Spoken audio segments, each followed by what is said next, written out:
Folks, we're just months away from the $400 billion Panasonic plant opening in Soto, creating thousands of jobs, one of the biggest investments coming to the Sunflower State. And tonight we want to highlight the changes it's bringing to that community. I do know that we have invested a lot, but you know, in economic development, that's what it takes. It takes money to make money. But I drive a very hard bargain, so I made sure that we would get a really good return on our investment. Over the last few weeks, our team has been highlighting the work happening on the ground while holding all parties accountable to make sure promises are kept. One of those commitments from Panasonic is investing in DeSoto's infrastructure. Annual funding over the course of 20 years. With the advent of the Panasonic plant coming, obviously that places a greater emphasis on our role. KSHB 41 reporter Alyssa Jackson turns over the mic to local first responders while showing us the impact it's already having.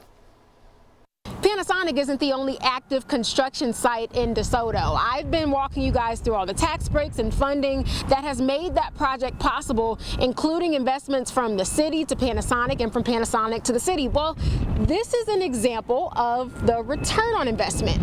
A new fire station. All it took was the city foregoing $70 million in property taxes over the next 2 decades to get $248 million in infrastructure upgrades.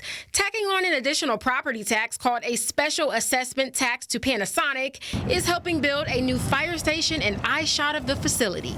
We knew that we were going to have increased risk within the fire district, and we had to do a lot of hypotheticals on that risk. What would it take for coverage? A new fire station could have been years down the road without more than $9 million from Panasonic. This building has served its purpose, but it's also tired. It's an 80-year-old building.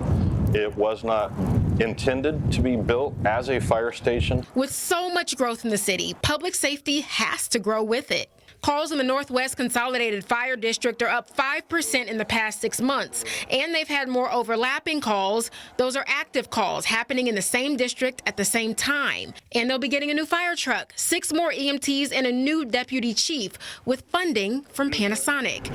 Law enforcement wasn't left out. We've been involved with the DeSoto community for several decades now. The Johnson County Sheriff's Office was able to add another deputy to cover the city with the investment. We have kind of adapted from initially almost a rural law enforcement and small town law enforcement mentality into a larger role with a greater presence. None of this is one and done. Panasonic already made an initial $800,000 payment to the Community Improvement District in 2024. Every year for the next 20 years, their contributions will help fund fire and police services. For the most part, folks know that they, as the taxpayers, as community members, they know it's time to evolve. There's no price tag on safety, but it sure helps when it's paid in full. In DeSoto, Alyssa Jackson, KSHB 41 News.